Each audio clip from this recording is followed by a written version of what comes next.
My laptop had just been stolen.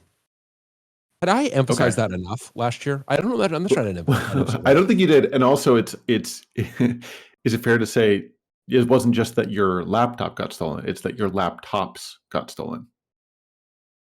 Yes. Every I mean, laptop I owned was yes. in a backpack in view parked in Oakland. Let's just get it all out there. Let's just say it all. Let's say the whole thing. Let's say the whole sentence. Let's not just drip it out. And Keep all those eggs safe in your safest basket. in the safest basket. And yes, and I was like, and I was out of the car for maybe 10 minutes. I'm like, this is not a good idea. And in that 10 Ugh. minutes, of course, yeah, it was bad. Brutal. And as I've said several times over, what those thieves stole was not merely a laptop, not merely 3 laptops. They stole a working Linux audio config. When the price of that is actually priceless. So But hope you in a enjoyed way, your working audio, you bastards. Isn't there a silver lining here that now you're on the Framework laptop and with working audio? There's a silver lining. I'm on the There we go. Framework laptop. Yeah. Yeah. And it yeah, Brought to hopefully you it by sounds Framework. it's brought to you by Framework, actually.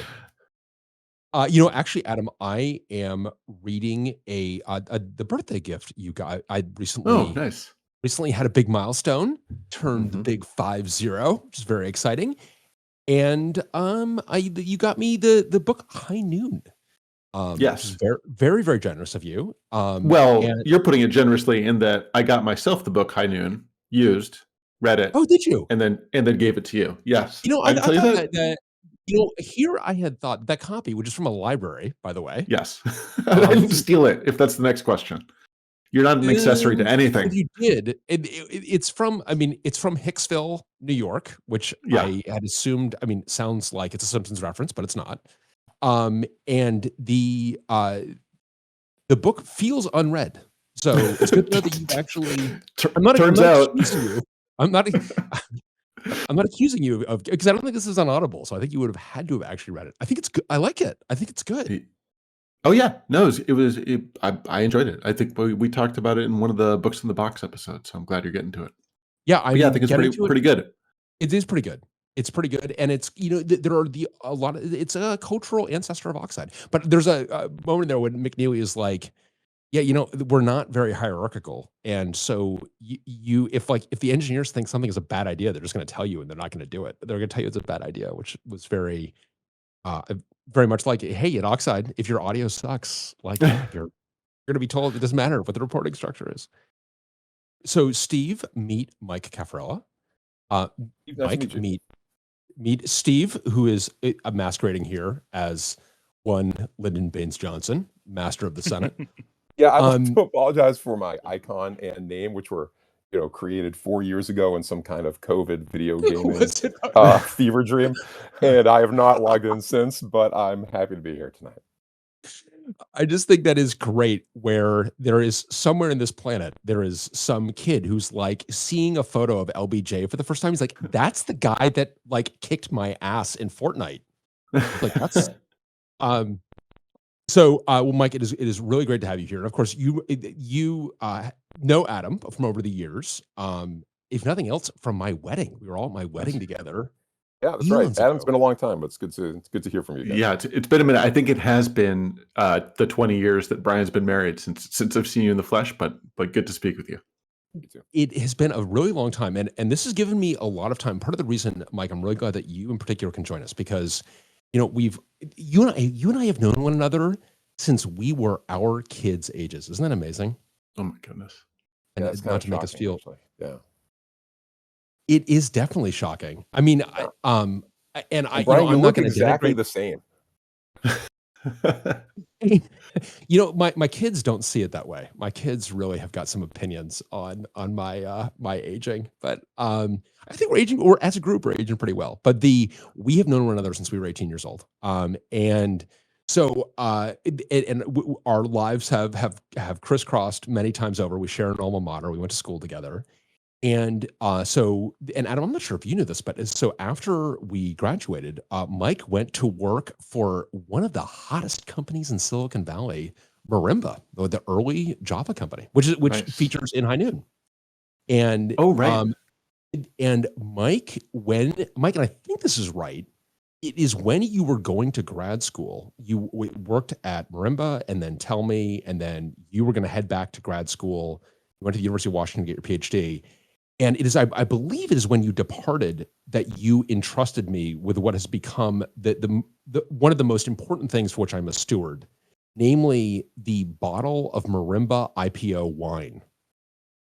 A possession so sacred that I'm not even sure you've even seen it. This is like kept in the vault. I am terrified of that. No, I don't. We This don't is very drink very funny. much. So I actually a year or two ago was wondering where it had gone because I wouldn't have thrown it away. Brian, I'm glad that I was right and that it's still surviving somewhere. This is terrific. you Wait, had now, forgotten that I had it. wait, did you give Here. it to him? Was this voluntary? Like, did No, you walk off with it, Brian? Okay, well, so meanwhile, I had told myself yet a third story that Mike had entrusted me with this sacred object, and he had carefully selected among all he knew, and it was I who was trusted with. But Mike's like, did I throw that thing out? I can't even remember. Maybe I dig it out of a trash Your can. I don't story, know. okay. So your story is plausible because I own a statistically absurd quantity of like Sun merch from the late 90s. So I think my guess is that when I was moving out of town, we had some kind of like high level summit where we exchanged gifts um, to remember the .com era. The .com hostage exchange where I got the Marimba IPO wine. And by the way, this is like not just Marimba IPO wine, it is signed by the founders of Marimba. If I recall, Yeah, no, it's a good piece of merchandise. It's a piece of Silicon Valley history. And I know it's safe because I was making a chuck roast last night, and very uncharacteristically, because normally we don't drink very much, and I often use wine for cooking, and we were out of red wine. And so I went kind of frenetically to go look for the red wine, and I gave it a long look last night. But I'm like, no, this is not the way it ends for the Marimba IPO wine. It can't end being poured out of over a 6-pound chuck roast. It's got to. I don't, Mike. I don't know what our plans are for that thing, but at this point, it's like They have to be pretty epic at this point. Yeah, we got to come up with something. It's got to be pretty epic. Yeah, exactly. So you worked for you were at Marimba and Tell Me, went back to school, and but before you went back to school, or maybe was it while you were at school that you were picking up a consulting gig? Because I just remember vividly where we were in my kitchen in Noy Valley when you were describing Nutch and the and kind of the work that you were doing with this guy Doug, and that became Hadoop. That was the antecedent to Hadoop, right? I think I'm remembering correctly. No, that's totally right. So there was about a year when I was getting ready to go back to grad school. I was doing some kind of PhD program research with a couple of our professors from college, and I had some extra time on my hands, so I did that work with Doug on Nutch. And then it turned out that the stuff on Nutch, which eventually became part of Hadoop, ended up being kind of a bigger deal than the research I was working on at the time. So I went into it kind of casually, but it turned out to be a great project. It turned out to be a really big deal. And if I had any doubts that you can see the future, any doubts should have been laid to rest with Nutch. But then fast forward many years later to 2019, and I told you that we wanted to go start Oxide. You, unlike frankly Adam, were very supportive of me starting. Adam was just like, "You're going to jump to your death," but you were extremely supportive, which was really such a shot in the arm. And again, I remember vividly where I was when we were describing the kind of the progress in AI, and you've done. I mean, your work has kind of been at the intersection of AI and databases. Correct me if that's incorrect. Yeah, that's fair. Yeah. And you've been one of these folks who's kind of been working on this problem for a long time, while a period where like wasn't making a lot of progress or people weren't necessarily investing in it. And we were kind of talking about what was the state of the art in 2019. And you told me, well, you have to understand that and I was decrying kind of some of the lack of progress as an outsider to language and language interpretation. And you're like, look, language is basically a solved problem. I'm like, it is. It's like, yes. It's like, you don't know it yet because it's only really in research results, but there's this thing, BERT, it's going to totally change everything. Like language is solved. So we're kind of on to the next thing. And that was in 2019, which I felt like maybe it was like well-known among like database researchers or rather AI researchers, but it was not broadly known, I would say, in the industry. And man, the number of times I've thought about you in that like moment in the last like 18 months, 24 months, where I'm like, damn, Mike was like living in the future, and saw that problem actually was conquerable, because it has been conquered to a really surprising degree. I mean, are you surprised at how good some of the LLMs are? Yeah, I think it's shocking. So, I mean, first of all, you're making my predictions sound good in a great way, which is to ignore all my wrong predictions. So first, that's great, Brian. Appreciate you doing that. That's what we do Um, around here. yeah, no, it's terrific. And the other thing is saying it was solved or even is solved now is certainly an overstatement. But what was exciting, and I think everyone has seen it now, is like there was a technology curve to ride on language understanding that there hadn't been, for a very long time or maybe ever. And that was quite visible at the time. Um, and was, has obviously yielded some of the amazing things that we have now. So yeah, I think it's thrilling. Like I know the AI stuff gets people turned into knots sometimes, but they've been making movies about like talking computers since before I was born. I am happy to be around when it actually happened. I think it's great. It is amazing. And so I think that, and I'm very excited to have you on this year as we're making predictions, because, looking back over, and Adam, I don't know about how you feel about this, but you and I did this for so many years, not recorded. And God, I so prefer recording the predictions. Oh yeah. Where we would get together and the kind of the first Monday of the year, and we would talk about our predictions. We would write them down, but we didn't actually record the conversations. And I feel that, Adam, going back and listening to our predictions from last year, beginning of 2023 and the beginning of 2022, it was just very revealing about like what were we thinking at the time. And I've said this before, we'll say this again, but predictions reveal much more about the present than they do about the future. And I feel like our predictions in 2022 were very crypto centric, so crypto centric that we put a bag limit on crypto. We said you could only have one Web3 prediction, because there was a line to predict the demise of Web3. Adam, you kind of nailed it with your 1 year prediction that Web3 would drop out of the lexicon, which it very much did. Yeah. And then I feel that last year, definitely getting into some of the AI predictions, but then a lot of the VR predictions too, with Meta going so long on VR was certainly a big theme. And it felt like pretty clear that this year the theme was going to be, I mean, it has to be. I mean, this is a really big deal. And not that it needs to make an AI prediction, but I would say no bag limit on AI predictions, because I think unlike Web3, where there was really a line to predict its demise, because most technologists, and I thought Kelsey was very outspoken when he joined us, Adam, for those predictions, and Kelsey Hightower. And Kelsey's like, I've never seen something that just it has this much hype and this little utility. And I'd kind of gone into it with a very open mind. I think that on AI, it's like there's a lot of there. This is going to be pretty radically change a bunch of different things in a way that feels kind of unpredictable right now. So I don't know. Adam, am I having some sort of like AI fever dream here? I mean, this is the most back on and just like groan. This is the most bullish I've ever heard you. I mean, first of all, you're using the term AI and not sort of apologizing for it or say, actually, we shouldn't use the term AI, which was your prediction, by the way, last year. It is my 6-year prediction. So now I've got 5 years to run on that. I still want to stand by it. Yeah. Yes, excuse me. When I say AI, I actually mean LLMs. And yeah. But no, I think I share your optimism, and it's exciting to predict, but also hard to predict because it could sort of be anything. It could be anything. So Mike, we because you actually, unlike the rest of us, actually are able to see into the future. You live in the future. You really come back to the past to enlighten us, mere mortals. We and feel free to not take the floor right now if you don't want to, if you need some extra time. But I would love to know what are some of the things that you see? What are some of your 1, 3, and 6 year predictions? And those of you in the audience, definitely put your predictions please write them down and either put them in chat, or if you want to come on stage, definitely raise your hand and we'll have you talk about it. But I think we got a lot to talk about today. So can I have some ground rules, some guidance for a first timer first? Is the goal here accuracy, or is the goal here entertainment? No, the goal here is Um, I actually, I would say that's a false dichotomy, but that actually is not a false dichotomy. Really, accuracy and entertainment really are diametrically opposed here.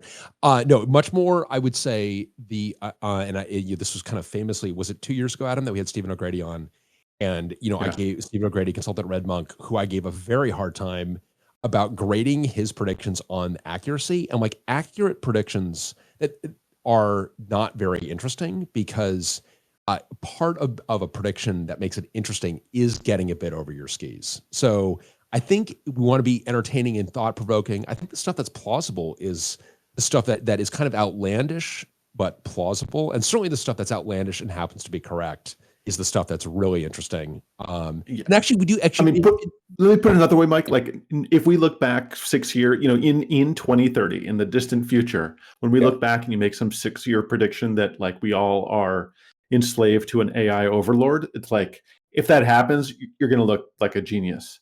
If you predict that like the domestication of the dog is going to continue unabated, like you won't look that smart. Yeah, fair enough. Okay, I think I get the shape of it now. And the idea is like 1 to 3 to 6 years. This is a sequence of escalating ridiculousness as things go. It is escalating ridiculousness in that it's like 1 year it happens much faster than you think, and yet a lot can change in a year. 6 years feels like it's in the indefinite future. I mean, it's like, God, just like 2030 feels like it's like Buck Rogers and Twinkie are walking around. Was that the name of that robot? Was it Twinkie? Am I making that up? Twinkie? No. What was Adam, Buck really Rogers' bold prediction. robot? Adam, bold prediction that the overlords will let us look back in the past that far in the future. I'll write that one down. I'll write that one down. It's a keeper. Yeah, Steve would like to clarify to our robot overlords that was Adam's prediction, not Steve. So Steve should be rewarded in the robot afterlife, please. But 2030 feels like it's so far in the future, and it's really not. 2030 is it's only 6 years away. It's just not that far away. So actually, maybe it is worth. Adam, did you have any favorites from? Did you re-listen to our predictions from last year? Yes, I did. So I think any favorites you want to revisit? Well, first of all, I want to revisit yours from a year ago, and I want to know how you're going to rule monger this one. I'm ready. I'm ready to rule monger. So a year ago, you said that Elon was out of Twitter, out of Tesla, but you sort of clarified. First of all, and we all agreed out of Tesla first, and you said Elon out as CEO of Twitter because of pressure from investors. And so he is out as CEO, but I think not perhaps in the way that you were predicting. I'm willing to give myself, afford myself some credit in that Twitter is absolutely a total tire fire. But then he is out as CEO, but as you say, it's a name only.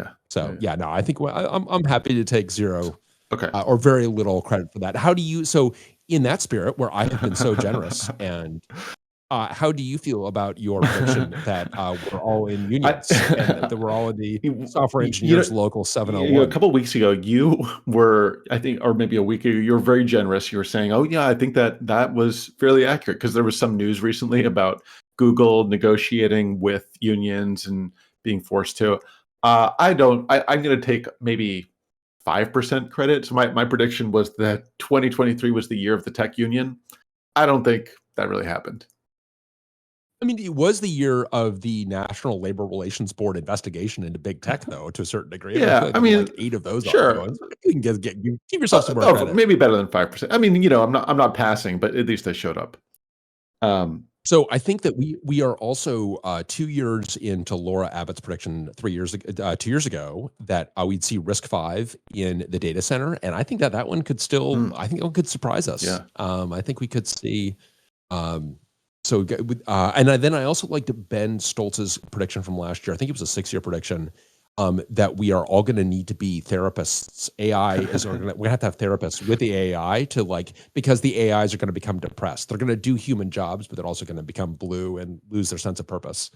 That was a good one. So, Ian had a great one. His 6-year prediction was that Apple launches VR AR, but it's dead by 2029. Dead within 6 years. And his prediction was within 12 to 24 months, they come out with their VR AR, and that was spot on. They announced it in June, and it's supposed to come out in like 4 weeks or something like that. So far, so good. So far, I was rereading that in the notes, and I was like, "Dang!" Because like I was going to be making my predictions based on Apple VR, AR, and now I feel like I'm just copying Ian, so I don't even know if that counts anymore. You know, copying is allowed. That's fine. Absolutely. We're going to allow you to copy in, but that's a good prediction from Ian. So yeah, Mike, hopefully that gives you a flavor. That's a sampling of the Yeah, ones I think we had that's last great. year. I think I got it. Definitely more, but entertainment and also just like thought provoking in terms of what the future could hold for us. So with that, do you have any 1, 3, and/or 6-year predictions? Well, why don't I start with an easy one on 1 year, and then I'd like to hear other people's things. We can maybe escalate after that. Sure. My prediction for 1 year is the first major sort of news cycle-wide privacy scandal involving Zoom video and AI processing. So Okay. someone finding something shameful or embarrassing or national security linked by like extracting a reflection from someone's eyeball, something you can't get with the human eye, but like that your AI bot caught. Sometime we will see. I'm going to guess it in first year, but if it's in 2 or 3 years, I'm still going to take credit sometime in the future if the robots allow it. Some kind of privacy scandal that is only enabled by like machine processing of your Zoom video. Really interesting, chilling actually as well. I feel like this was the plot of some xenophobic, like Michael Crichton novel in the 90s about Japan. Jeez. Okay, I know what novel you're referring to. I've never read it. If I've inadvertently invoked No. I'm gonna feel really bad about this whole escapade. No. I love it, and yeah. I love the idea that also the reflection of my eyeball could be my coffee cup, but the ML will decide that it's something untoward, and I'll be back-footed, needing to show people that it was just the coffee cup. And so, Mike, are the ramifications of this that we are all in our meetings with sunglasses on, like World Series of Poker style, where we are all wearing our hoodies with sunglasses? I mean, it's like, what do we end up? Do people attempt to mitigate this new? Does this risk instill panic in the populace? I think that's the World Series of Poker analogy. I think is a good one. I think that, how do I say it? Stopping information leakage is going to be really tough with audio and video sensors. And so maybe you turn it off, maybe you only turn it on for trusted people post scandal. Eventually you'll have some kind of, if that turns out to be true, one imagines there's some kind of computational countermeasure you can have that scrubs things out. But yeah, for a while, yeah, maybe you're right. Maybe we are all wearing hoodies and huddling over the camera so no one can see what's behind us. Yeah, wow. Well, and it reminds me very much, Adam, we had a colleague that predicted who had really focused on mail, on SMTP, and he predicted that there was going to be a Google breach from a state actor, and it was like pretty chillingly on with the issues that Google ended up having that caused them to pull out of China. So feels plausible. Feels very chillingly plausible. Yeah, good one. And then Mike, do you want we can do other 1 years if you want? We can do it, kind of take it in terms of time. Yeah, let's do other 1 years. I like to hear other people's. All right. Well, I'm gonna put it out there, Adam. I've inspired by your prediction that Web3 dropped out of the lexicon. Your 1 year prediction that ended up being, we all agreed that you were predicting with your hopes, with your heart, Yes. not your head. But you know what? Your heart had its day. That's right. And you were right. So I'm taking inspiration, and I'm going to say that in 1 year, AI doomerism is out of the lexicon. Huh. That we do not talk about P doom. This whole P doom business is gone. The X risk is gone. That as people begin to use this stuff a lot more, they will see what it is and what it isn't, and they're just going to be less vulnerable to this sense of fear. And I think also the arguments are so obviously ridiculous at so many different levels that I think that they're going to start to unravel. I also am going to further predict, just to make sure that this prediction is wrong, in case it happens, that part happens to be right. I'm going to further predict that the extant AI doomers claim credit for this. That the reason that is dropped out of the lexicon is because they raised awareness, and that AI researchers were able to dedicate their precious caloric budgets to preventing our AI robot overlords from taking Nice. over. So all of their doomerism, all of the podcasts and TED Talks and whatever, they're going to find some scrap of legislation or research and right. and decide that's the end zone. They're all going to spike the football and move on. And never speak of it Yeah. again. And it is also possible that they will just never speak of it again. Yeah. That this is going to be such an absolutely embarrassing episode in hindsight, and it's going to feel like, with so many other real problems, it's going to feel like such an absurd pretended problem that they're just going to quietly never mention it. I mean, I think that as people, you're right, as people see ML and these LLMs as like fancy autocomplete more than a thinking machine that will contemplate your doom, it will become increasingly outlandish. Well, even as they I think, because these things are really extraordinary in so many different ways, but the extraordinariness is not, they're extraordinary as a tool, as something that you can use to do stuff with. And this is going to feel just way more uplifting than it's going to feel like the idea that this thing is going to somehow kill any humans, let alone all humans. This is going to seem really ridiculous. So I'm just saying that is a 1 year prediction. I'm dear AI robot overlords, you heard it here first. So yeah, make an example out of me. I know. I'm worried about the 2030 takeover now, but and what this means for you and the rest of us. But I think it's a great prediction. Exactly. That they're going to come after me first to send a message to all of you. So yeah, when I disappear under mysterious circumstances, I don't know. I'm hoping a lot of people are going to ask questions about that. I have my own 1 year AI prediction, which is what I'm calling instant ad generation. So you're reading an article, you're reading content that is generated by humans, and then ads interspersed so seamlessly that you can't tell the difference, and they're then inserting product placement, or, because it's 2024, endorsements for candidates or things like that flows gracefully from what you're actually reading into this generated content that is hyper tailored and created on demand. So there is going to be, let me just make sure that I'm getting this correctly, that the ad placement is going to get so good. This is going to be in a year, because people are presumably, you're using LLMs as part of where you use a search engine. So the LLM is actually it occurs to me that are you interested in eating some muffins? Because I had some really delicious ones that you should know about from a bakery that's actually just down the street. Well, yeah, it's just going to be inserted into other content, whether it's, not the ads that are served within the page will become indistinguishable from the content around it, but biased towards the thing that they're advocating.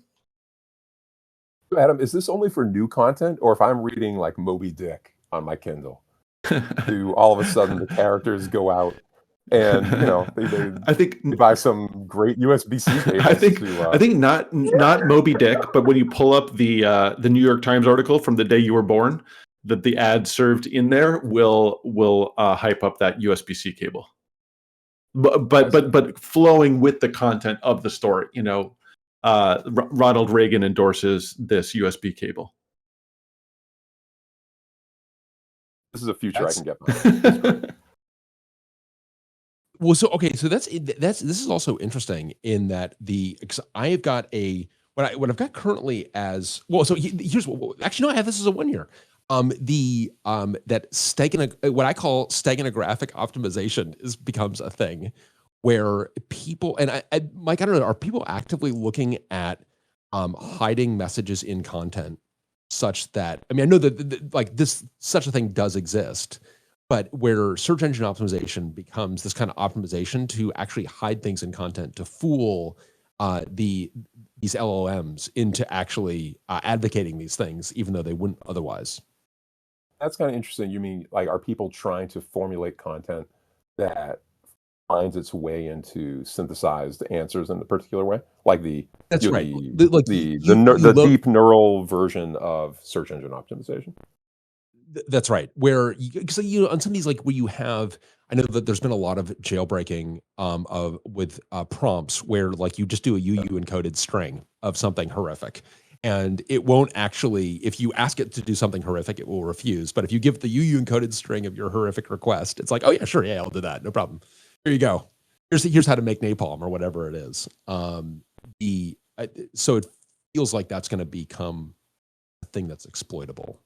Yeah, I mean, I had seen this in the context of these visual language models, which are pretty slick, but they don't get quite as much attention. This is basically the way that many of these systems are able to understand like imagery that you give to it. So you upload a photograph, you ask how many people are wearing a blue shirt, and you can sometimes get an answer. The quality isn't obviously as good as the pure text ones, but it's getting better.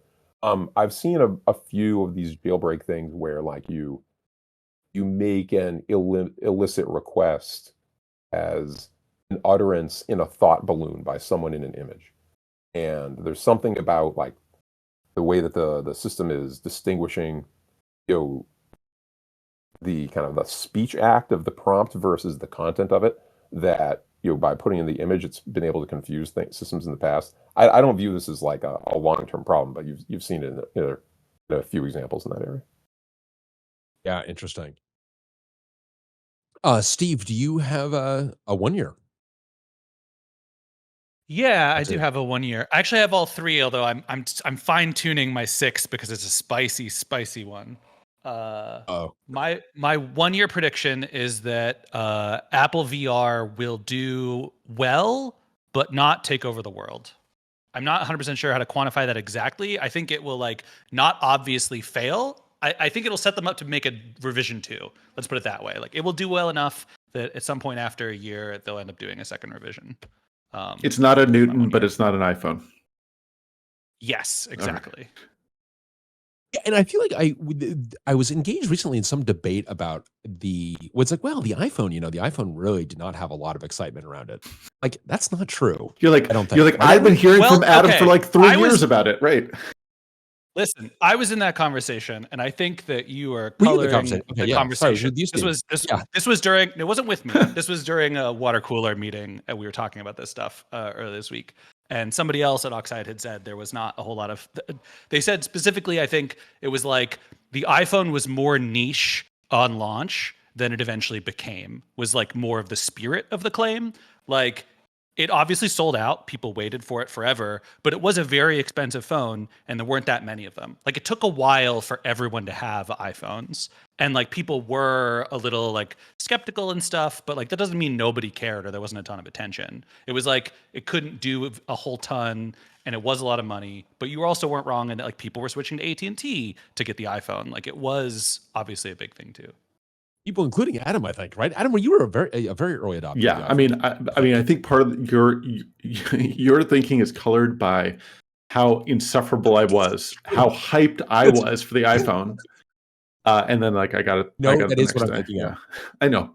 Right when I was saying that everyone was insufferable about it, I think you're right. I think it was just you. That's right. I think you had so suffocated out the rest of humanity that I actually had to. Yes, yeah, that's fair. Part of my argument for this is that they're going to launch the Vision Pro at $3,500, and it is like a powerful enough computer on its own that like if you're already the kind of person who's buying a maxed out MacBook, like buying a VR headset, like and including the maxed out MacBook, like it's not actually it is expensive, but like for what you get, it is not absurdly expensive. Okay, and so Steve, I think there is some class of early adopters who will be willing to plop down that much money, and so it will do okay. But I still think that's like far too expensive for mass adoption to be a real thing. So Steve, may I encourage you to be, because you had a very specific idea of an early demographic for this thing. Yeah. I think you should formally predict so we can get that one down. So like a lot of predictions are colored by our own experience, right? I spent a lot of the last 10 years of my life on way too many airplanes and in way too many hotel rooms, and carrying around stuff when you travel a lot really sucks. And I think that like if you could have your amazing dual monitor setup or quad monitor, literally wall-sized monitor set up in a hotel room, like there is a class of people who would be willing to like pay that much money, travel all the time, like DevRel, for example, like those kinds of people, if your company's willing to fish out that money. DevRel's kind of dead now, though. That's like a whole complicated separate thing. But like, just the point is, I think there will be like the traveling salesman who will be like, find it more comfortable to interact with a virtual screen than with a physical one. And I think the portability aspect will drive at least one category of like early adopter. So I think this prediction is great in that it is ludicrous. It is, I mean, if true, like amazing. I also get in my head, like if you've seen ads from the 80s for like the Compaq or the K Pro, Mike, do you remember these? Like with like the businessman lugging the Compaq. And I would just love for Apple to discover like, wow, this is the demographic. So we actually need, it is like the traveling business person that we need to appeal to for this thing. And I would love the idea of like, what apps do they want? What it's like, it's all like, God, these are all like frequent flyer apps. Like, what is going on with this thing? I think it'd be great. It's all like people trying to scam free trips out of the airlines. Totally. Are these guys who like travel around the world on the last day of the year going the wrong direction so they can intentionally get right. God, this is like another app helping to get quintuple miles. It's like, what is this about? Yeah, I'm imagining the Alan Alda ad for the AS400, like this style of ad. That's exactly right. Yeah, no, you get the spirit of it. So that, there's a great ad in the chat there. AI, we can go make probably plenty of ads with George Plimpton and Alan Alda. 1980s style electronics now. Yeah, like what is what's to prevent that? I guess we can have Alan Alda can be. We need to go through the. I guess the laws are to prevent it. That's what's that's right. That pesky thing again. All right, those are some good 1 years. And again, if folks are in the chat, definitely drop your predictions in. And if you want to hop up on stage to rattle some off, definitely raise your hand. So Mike, do you are you ready to go into the 3 years? Are we ready to advance the dial a little bit? I am, although Antranig just raised his hand. Oh yeah, sure. If you want to invite him up. Yeah. This is where, here we go. Pernick, how are you? Is this even working? It is working. It is, and I know it is early morning where you are. 5:30. How is everyone? Doing well. Doing well. Well, I have a weird prediction, but it's based on another prediction. Both of them are actually good towards the Oxide computer company. The first prediction that needs to happen is that many more companies are going to move away from the public cloud into a private cloud. That might mean, Oxide computer racks or whatever that they're building in-house. But I think if that happens, my prediction is going to be that within 6 years, quote, alternative operating systems would make a very good comeback. Like if someone wants to build a NAS, they're going to say, okay, let's use FreeBSD. Someone wants to build a router, they're going to use OpenBSD. They want a software-defined network, they're going to use Illumos with Crossbow. And like a lot of the alternative operating systems, other Unixes other than Linux, who seemed very niche or would become a lot more popular even in the enterprises for that specific reason. And everyone's going to be looking at Linux more of a public cloud compute solution, because on the cloud everything else is kind of solved according to them. So everything else on premise would be based on other niche operating systems. And I think the descendants of the operating systems from the 90s and the 2000s, who were kind of even more niche these days, will make a comeback for their own specific area. So some of them might be very good in computation, some of them might be good to be a real-time operating system, and that I think might be more beneficial for, say, maybe software portability, but also more diversity in the operating system scene. Intrinig, I love that prediction. And if I may pile on brand here with our theme this year, I actually think, I don't know if you've used, say, ChatGPT or ChatGPT-4 for help on one of these systems, but it's remarkable. I don't know, have you done this yet? Have you I've used ChatGPT. What do you mean help? So for example, like asking it, like I was just kind of curious and kind of also wanted to take aspects of it out for a spin because I've been trying to use it a lot in the last couple of weeks. And like, what are some example Illumos commands that have a parsable option? And it gave me a great answer on a question that's like kind of hard to answer, honestly. You're kind of grepping through man pages, you know? And you ask it things on like, I was asking it how to do some like kind of arcane stuff that it gave me really, really, really good answers on. So in trying to, here's a question that I've got kind of back to you, and Mike, maybe I would direct this one to you as well, because I actually think, and I had, this is a 3-year prediction, but I almost wonder if this is going to be a 1-year prediction with the pace at which things are accelerating. It seems to me that retrieval augmented generation is a really big deal. And Mike, maybe that's just like a totally like ridiculously obvious thing to say. But RAG, retrieval augmented generation, which is I think it has an idea that's a couple years old, but it feels like that has really reduced the level of hallucination of these things. Is that a fair read? I think from my perspective, it is. Yeah, I mean, it reduces the level of hallucination, and also it allows people who are not ready to train their own models. It lets them upgrade the quality of the answers in a way that they can understand. So like swap in some higher quality documents in maybe your Elastic store or your vector store that's like populating the RAG outputs, and now you can get better outputs, right? Like you can upgrade the quality of the answers without like some $1 zillion training task that you don't know how to do anyway. So that's right. I think it's not only a good step, it's quite obtainable for a lot of people. So I agree. It's an idea that I think has been around in a kind of common sense way. I and probably a lot of other people wrote code a year ago that did something like that, but I only heard the phrase probably 6 or 8 months ago. And it's all moving so fast. Yeah. I've had a good luck with that.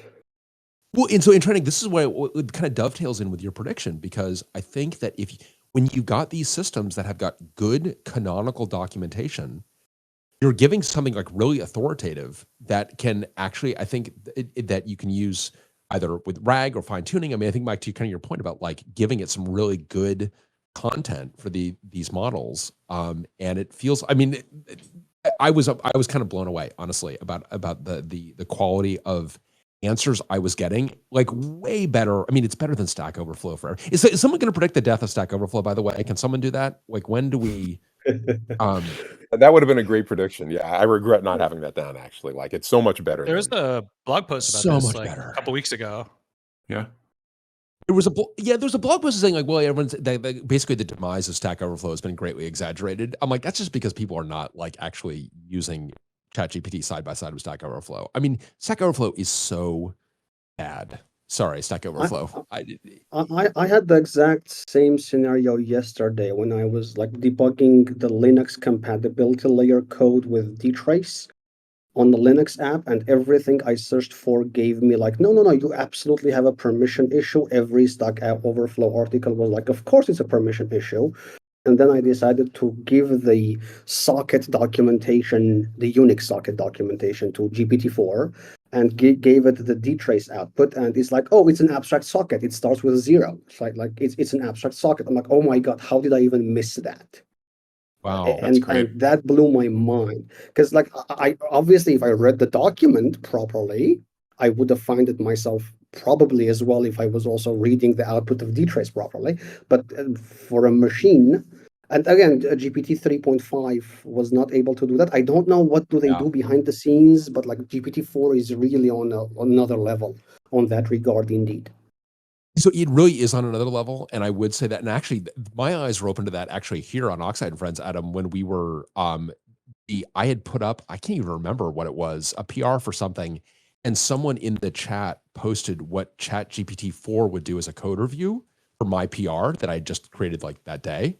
And it was like, damn, these comments are pretty good. Wow. Like they're way better than 3.5. So there are a lot. I mean, these things are getting better really, really fast. And in trying, that's an amazing anecdote. It feels to me like that. The thing I love about that is I would love to be in a world where great documentation is really well rewarded, because I think one of the frustrations, Yeah, well, because like I think one of the frustrations that some of these smaller systems have is like, it's like the stuff is really well documented. It's like, but they're not broadly used. So if you Google it, no, you're not going to get a Stack Overflow answer to this. But by the way, if you read the documentation, it would tell you. It's like, well, now you can actually automate that step of reading the docs.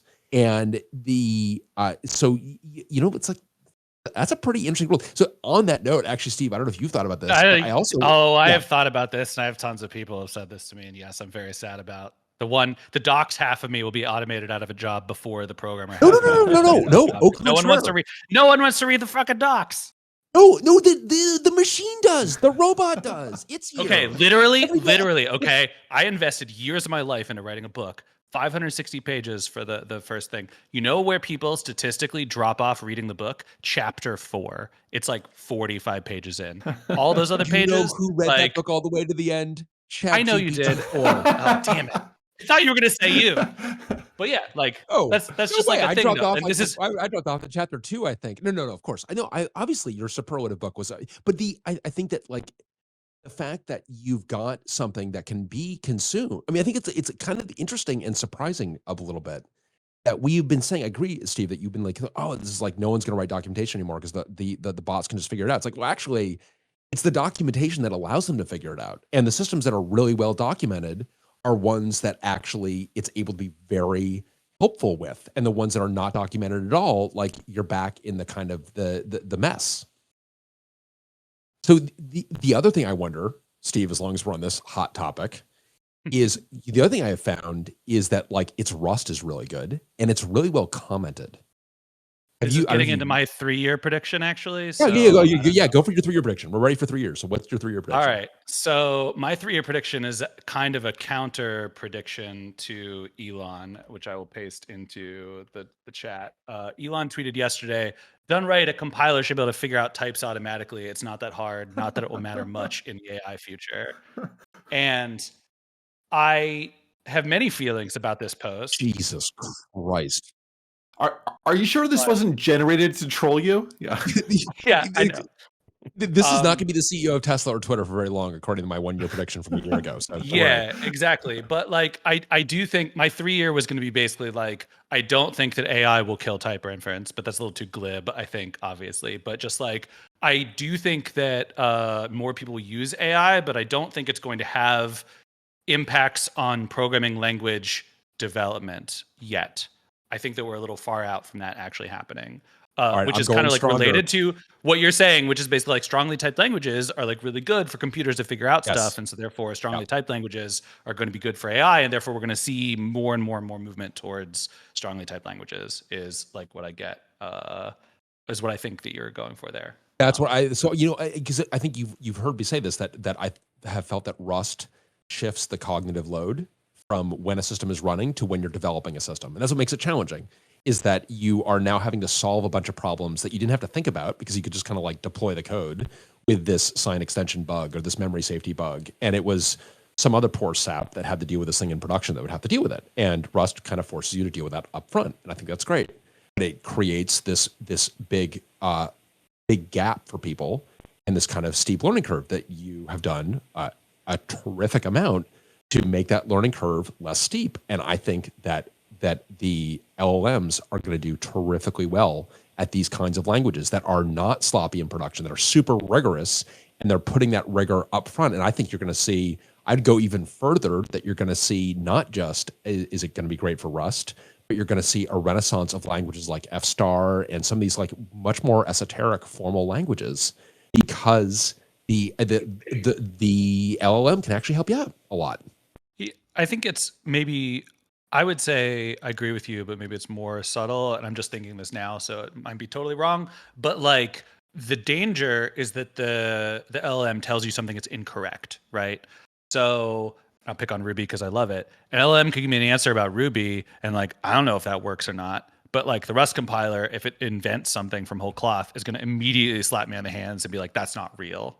And so I wonder if that's the like, well, and also it can go figure it out. It can go compile it. ChatGPT is like, I mean, I don't know if you've had this kind of interaction. Like, it will go compile things. I have not really significantly used LLMs for computing tasks yet.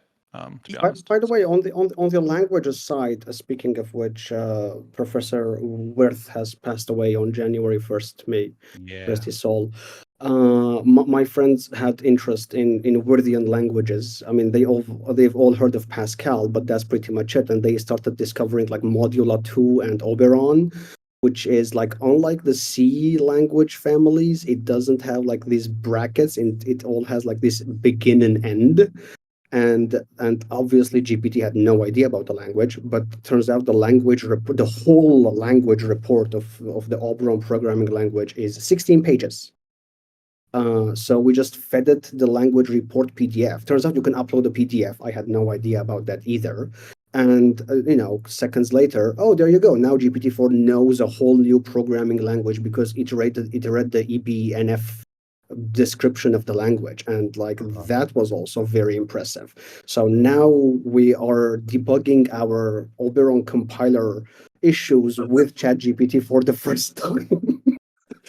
Oh my God, can you imagine, like, even a year in the past being like, no, this is going to lead to an Oberon resurgence. You're like, is this like the programming language version of like Tupac performing after he's dead because they like made a computer resurrect him? Is that like Nicholas Wirth has died and like 12 hours later an AI is like, actually here it is, here's all the stuff. Right, you've got more Oberon written in the last like week than has probably been written in the last year. I mean, in the last 20 years, God knows. Yes. Yeah, amazing. So I think that there's something very optimistic and fun about this idea that AI will cause this nostalgic resurgence of like programming language arcana that we all, I think, have an aesthetic draw to.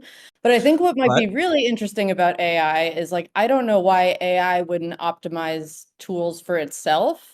And I think the more interesting question, and this is because I'm horribly package manager pilled, is how can like different models share tools with each other? And I think that's when we start seeing really interesting tools. Because I think right now we've written a bunch of tools that are like vaguely okay for humans. But I think that what AI needs is going to be pretty different. Like if we think about audiences, and like, I don't think we're wrong that like types certainly make it a better tool for AI. But there's probably aspects that make tools really optimized for AI that would make them almost unusable by humans. And I think ultimately that's the direction we're going. All right, so Ashley, I love it. Can you? So we got to get a 1 or a 3 or a 6 year prediction out of you on that. No, right? I know. Well, I've been trying to think a lot about like what happens to dev tools in the age of AI for a lot of. If anyone knows what I'm up to, that's very relevant to my causes. But there's this one thought that like once everybody has AI, like do we need individual dev tools or not? Or can we just like use generalized or like Copilot and like will those own them? And so I think how we end up abstracting out the future dev tools we want to build will kind of like inform this. But my suspicion is this is probably towards the 3 or 6 year end, but it depends on how quickly we teach AI to like talk to each other. And I know there's like kind of recombinant things where folks are having LLMs like check themselves with other models. And so if there's a way for them to like cache or save their own tools amongst each other, I think whenever that mechanism happens, it'll happen pretty quickly. Because we love building tools, why wouldn't they? I don't know. Yeah. Like I know they're not like real people, but I mean, yeah, they're not people. I mean, that's the reason. But yeah. They'll build tools though. They're gonna want to. Like, I think that will happen. They aren't just going to like generate things from first principles on every question. So in what kind of dev tools are you thinking specifically? I mean, because I will confess that I naturally go to like the debugger as the kind of the quintessential developer tool, but that's not, I'm also the person that doesn't use syntax highlighting. So I'm like the wrong person to ask about this. I also don't use syntax highlighting. Is that true? Am I in a safe space? I had no idea. That's true. I use Vim with no syntax highlighting, mostly because I didn't know how to turn it on when I started writing it, and I just never figured it out. It's very sad. But I mean, a lot of tools that we have like kind of like cache repeatable tasks. But I'm sure like if we're able to create mechanisms by which LLMs can understand like the frequencies of tasks they need to do, or the frequencies of types of answers, like I'm sure that there will be the desire for like abstractions to form. The same way we like write shell scripts, and then shell scripts turn into like package managers and things like that. Mike, what do you think in terms of listening to us on all this? It's just like these like infrastructure people no, like I think actually this is lost great. the plot. I think this is great. The only thing I don't like about this is that it's slightly stepping on my 3-year prediction. Please, I think please give us your 3-year all prediction. Of these, I think the language issues that Anshul mentioned and that the issues that Ashley just mentioned, I think those are all very interesting and really cool. I would put this in the category of what I'm calling like software systems and LLM co-design. So artifacts and tools that are written for both humans and for LLM generation. I hadn't thought too much about languages. I guess if you had asked me, I would have said, yeah, languages will be there. But the areas that I had been thinking of more directly were logging and data provenance. So in both those cases, let's take the case of logging. Unless you have dtrace, you have to make some kind of decisions ahead of time about what you're going to log. If you have dtrace, then you might be logging stuff that you don't like. You either have to write the program yourself to actually understand the semantics of what's happening. You could imagine kind of systems for logging that come imbued with small amounts of documentation. Maybe the instrumentation point comes with like a snippet of the source code that surrounded the piece of log information that you're generating, some like description of the semantics of the information so that it can be expanded by the LLM after the case. So some notion of logging that makes it easier to process for your AI machine downstream. The other thing was data provenance, which we're pretty bad at. Like if you want to capture where did a particular record in a database come from, or where was it generated, what were the license terms under which it was gathered. We're bad at that inside one institution, and cross institutions are really terrible at it. If you can lower the bar to that kind of data gathering, where maybe you just write down like in a voice notes file, like where you found the data and so on. If you lower the cleanliness bar for data provenance, which right now either doesn't exist at all or is extremely high, like in the case of financial regulated industries and so on. If you were to lower that bar and make it, just assume it's okay if the data is dirty, the downstream AI machine will parse it after the fact, maybe you would actually get an environment of people like swapping more data provenance records back and forth. And that whole area, which has been kind of dying inside academia for a long time, could actually become a widespread part of the infrastructure. And then, so Mike, how does the kind of the rigor necessary for data provenance? Because you're getting like, well, it's like this is lossy at some level, right? But do we then use kind of other techniques to basically check whether the AI is kind of giving us some directional information about provenance that we can then check more rigorously? Yeah, I think data provenance, unless it's like taint tracking, like unless it's within a single machine, where you have an extremely kind of purely computational use of the provenance, it usually hits a human system at some point, right? You have some kind of company policy or government regulation you're trying to be in compliance with. And once you hit that, my very crude, not technical statement is that any ambiguity around the processing and so on can deal with whatever kind of semi-messy facts the system is giving you. And right now it gives you no facts at all. So like we have created a system in which for a tiny number of industries, the precision is close to 100%, but in the system overall, the recall is close to 0%. And we should have a more reasonable trade-off between those two. And if we can put up with some small amount of lack of accuracy or lack of completeness, then you can get a better trade-off. That's really interesting. And so I kind of a follow-up question on that. Do you think that we will be using this for LLMs themselves that are about to have a real provenance issue, to the degree that they don't already, in terms of like, where did this data come from that was used to train the network? Do you think that that's going to be, will this have an application for the design of LLMs themselves? That's a little bit too snake eating the tail for my taste. Like, I don't know if tracking, like, if my self-published novel made it into the LLM without someone's permission. I don't know if that's like the highest and best use of this whole provenance infrastructure. But yeah, it's one possible use case. One thing I wanted to just quickly ask, because I'm just genuinely curious and don't know the answer. In like software supply chain circles, there's a lot of work being done from systems to like mathematical proofing for software provenance. Is there any overlap with like the work done on software provenance with data provenance? Because I mean, the line between data and software, I guess, once we start talking about LLM, starts getting real blurry, I think, eventually. I don't know the software provenance work well enough to make a strong statement about this, I'm afraid.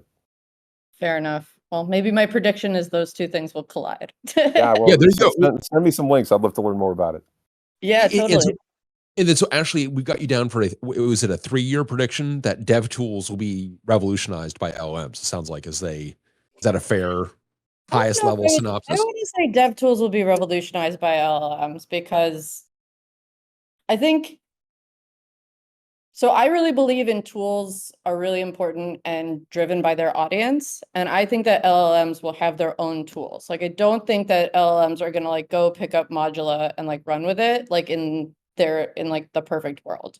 I think that we will have audience driven tools. And this means if we want to use LLMs as agents, like there will be tools that are specifically designed for them. And I think that many of those tools will overlap with like dev tools that we know and use today in functionality in some capacity, but have like potentially a radically different interface, or like the weights of the interface would be really different because of how they're getting used and by who. If I can say, what's the right pronoun for friggin' LLMs? I don't know. I also think there's going to be an interesting saturation in the market in the coming 5 to 6 years. Like, people who can work without LLMs, basically reading man pages and documentation, will become the COBOL engineer of the industry. And they'll be paid a lot of money because they can work without LLMs. And I'm sure unless language models can be performant enough or optimized to be run on a self-hosted infrastructure, you'll be running it on the cloud, and people who can work without LLMs due to, let's say, security issues or privacy issues, etc., or regulation by governments, that might also be a thing. They will be paid a lot more money. You'll be like, oh, I can work with a software stack without using LLM. Okay, then you will be get paid a lot more because of some job requirement. I'm not sure about this, but I have a feeling, because a lot of these Perl engineers, they're still around and they do get paid a lot of money because of some legacy system. Sure, Python is more popular, but the Perl people are still around. So that might be something very interesting about the job market that would happen. So there might be some kind of more saturation happening. Is saturation the right word? I'm not sure. Saturation happening. Antranik, to anyone early in their career, Antranik is not recommending that you pick up Perl, refuse to use ChatGPT. You'd be very careful about how you take this prediction in your own career management. But yeah, interesting. I mean, I kind of feel that it's going to become more like a search. It's going to become like a search engine. Like, I mean, Adam, I am embarrassed about the degree to which, I just use a search engine as part of writing code very frequently. And you're embarrassed by that? Should I not be embarrassed by that? I mean, embarrassed. No, I'm not embarrassed. I'm just like, no. I mean, so much so that, like, I mean, even a few years ago, I was at a company where they folks were being asked to write code as part of an interview process, and I think sort of some people like docking, people saying, oh, well, they had to look it up, they had to search for things. It's like, well, of course they did. You'd expect them to like digest the entire whatever language manual of every library ever created and memorize it? No, like a search engine is part of. And you remember like writing code with the motif manuals literally physically on your lap. So it's like, absolutely, yeah, I shouldn't be embarrassed. It's like, you've been like, dude, you've been writing code this way all along. Just like, don't give your past self. Yeah, right. You just don't have like a book next to you to make you feel like, I don't know, it's somehow more literate or more academic. Did we get to your 3-year, Adam? I don't think we did. Did we? Okay. No. And I feel like such a bucket of cold water on this one, because It has nothing to do with ChatGPT or LLMs or Not AI yet. or anything. You saw what I did to it has to do with prediction. Okay, well, good. I'm looking forward to see how you spin this one. I have become a little bit obsessed with Hock Tan, the CEO of Broadcom. You use this word obsessed. Okay. Are you? This is okay, the most improbable sentence I'm not bleeping of the year, and we're only on January 8th. There we go. Because he is such a killer. He is a killer. And apparently has had some all hands at VMware, where basically the theme was, if I had anything to learn from you people, then I wouldn't have been able to buy you. I'm paraphrasing, but I also appreciate the candor. No, not by much. Not by much. So, VMware is, and one of the points he made was, Broadcom is 21,000 employees and with some revenue, and VMware was 38,000 employees with less revenue. So my prediction is simply that he makes massive cuts to VMware, but in 3 years, the 38,000 goes down to 21,000. That is to say, VMware in 3 years is the size of Broadcom prior to the VMware acquisition. And I believe that this was an answer to the question how he was going to preserve VMware culture. I believe that he performed this math for people. It was my understanding. That's right. Yeah. You and I, I think we have independent. We have different moles. Well, it wasn't an all hands, but yeah, we're talking about the same all hands. So it's like it's not exactly a state secret when you do this stuff in an all hands. No, exactly. And so, okay. So, are we going to start to see cuts that, I mean, just to defy you, that I actually can take any prediction and rephrase it in terms of LLMs? Are we going to see cuts that are like, hey, you know what? We can actually, a large language model can do what, I don't know, 1,000 of you do. It like obviously. Oh yeah, I'm sure, but sure, fine, but also with the large language model turned off, I think is going to be the implication. Ouch. Yeah. Okay. Well, yeah, that's dark. That's dark. Yeah. Sorry. I don't know. I'm sorry to be so dark on this one. It is such a fascinating takeover, and Hock Tan is kind of a fascinating. He is a fascinating executive. All right. So I've got a 3-year prediction that I think is not dark, but maybe a bit more mundane. I actually think that the one of the great ramifications of even generative AI is going to be to totally revolutionize search, and we will not recognize search 3 years from now. That 3 years from now, if you were to tell someone to go back into a time machine and use search from January of 2024, it would just feel otherworldly. It would feel like you are in the Google era going back to the hotbot era, or you are in there. It is that there's just a real sea change coming, because when I use, the answers I get out of ChatGPT when I want to go search, I now like when you just searching for like super mundane things, it's like you get so much junk that comes along with it. And it's like, there's all this garbage here that I don't want. It's not even a good answer to my question. And even when it is a good answer to my question, like I actually didn't want 10 answers. I actually just wanted one answer. And so if you could actually just give me one answer, like that would be awesome. By the way, if you could also search all of this massive, to me, like it is, and I would love to be wrong on this, so someone please tell me if I'm wrong. I love podcasts. It is like impossible to search podcasts. Like I've got a super simple query. Like Adam, we did our podcast on the MI300. I would like to listen to every podcast that's discussing the MI300. I think it'd be interesting. I think there'd be like overlap. I want to hear what they have to say about it. I think it's an interesting part. And it feels like that should be a very, like, why can't I phrase that query? And, right now. This is a great prediction, Brian. I think like just as a time capsule for us 3 years from now, searching the web today, you click, you search, you scroll past several sponsored links, you scroll past some more ads, you go down and investigate a few things, pop back and forth. But you're imagining, I think, sort of almost a renaissance to back when you could click "I'm feeling lucky" and come up with something useful in Google. That's exactly what it is. And you just would never search the internet the way we do it today is just going to look foreign in 3 years. It just Brian and everyone else. So like If you could get the latency from ChatGPT that you get from Google, what fraction of your Google search traffic would go right now to ChatGPT? So I will tell you that the quality is so much higher that I have directed more and more to it. And because I also have found, this is ChatGPT 4 too, so the latency is higher. So, but I have found, I mean, so Adam, this is like a silly thing, but you and I both play Ultimate, and in Ultimate, a dive is called a layout. What is the past tense of layout? Is it like laid out versus laid out? Exactly. I just want to know when in particular, like how to spell that. And I don't know.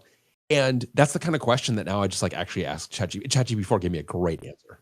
And I think that Google would have given me the same answer, but it would have taken longer because I had to sift through junk. And I actually. Okay.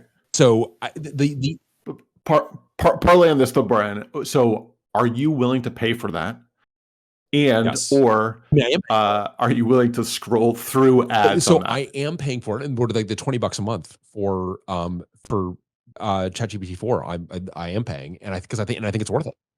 Nice. So yeah, I think it's like, and maybe that's a great problem. Maybe that's the prediction, is that like actually I've kind of done the math, and like a lot of people, it's like in OpenAI, you've got one of the most successful product launches in history from a revenue perspective. And it's like, yeah, people are willing to pay to actually get an actual quick answer to their question. Okay, Brian, feel free to plead the fifth. But other than streaming services, are there other, I'll call it software products that you pay $20 a month for? No, seriously. Right? No, not really. I mean, in terms of I'm not I think I understand that. You're not Office 365 or whatever. The cost of your question, which is like the fact that I'm actually paying for this, is it's a big deal. And you know what? I kind of went back and I would part of why I rationalized it. And I should say also that I view it as a professional expense. So it's like I think I've certainly told anyone that's asked, but certainly at Oxide, it's like, yeah, you should expense the $20 a month, because it's like you expense your laptop, you expense your monitor, you're using it professionally.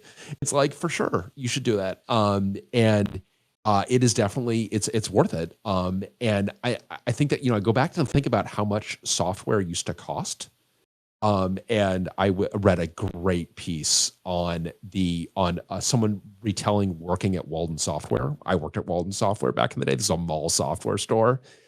Mike, you would love this. It's such a great time capsule, and of this kind of 90s software zeitgeist of software, etc. And Babbage's and I worked at the Babbage's and then went to work with Walden Software, and the compiler was $400, and you couldn't do anything without paying, and that's $400 in 1991.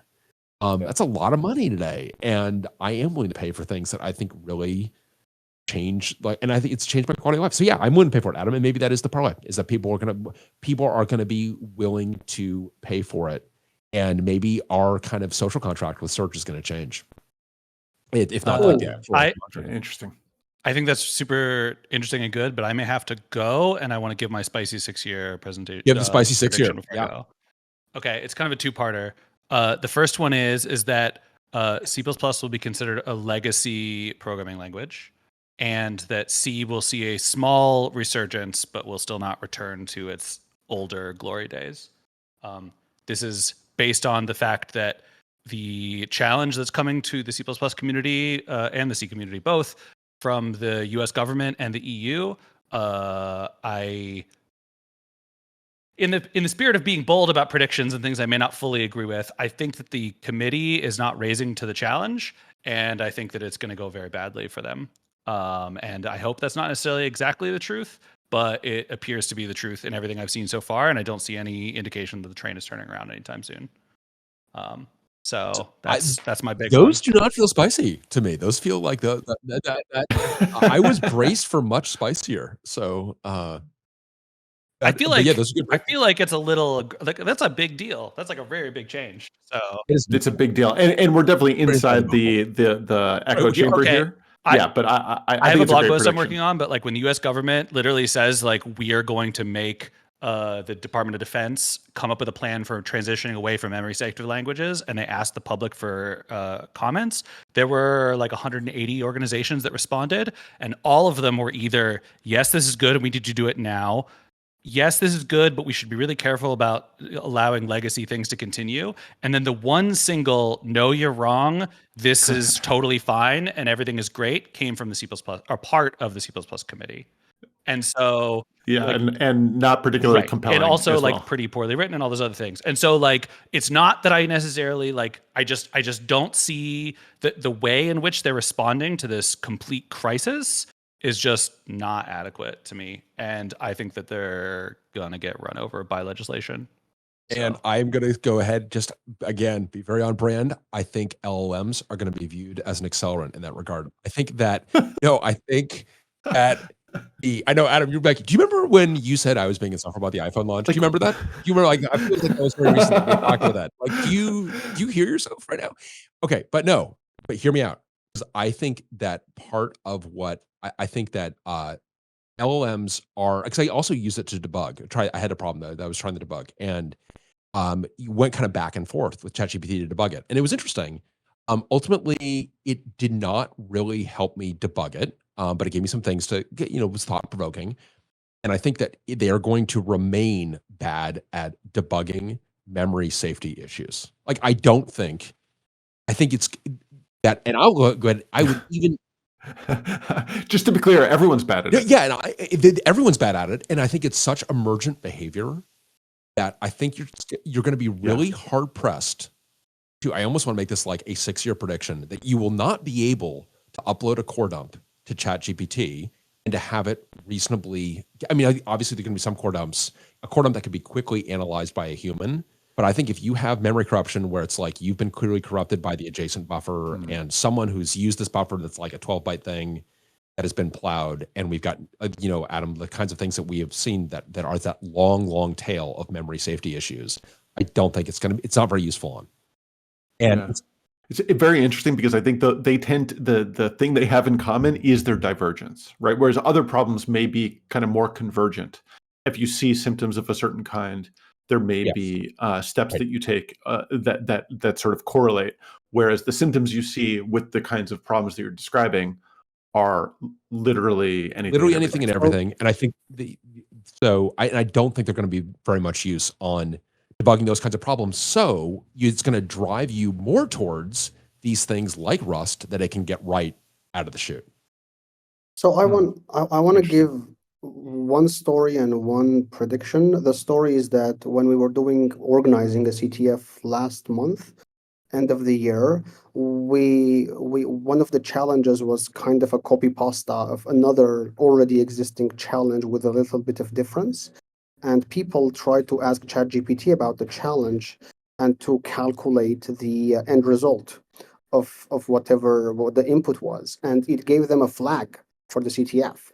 But the flag was not correct. Instead, it was a flag from a blog post that it has read about, learned from. So that was very, very weird thing that happened. And so that's one. But my actual prediction is that because of how mainstream these Mac computers are becoming, thanks to Apple Silicon, and LLMs being text-based, I think that command line is going to have some kind of bump. What do you call a bump to up? Is that a bump or is prediction.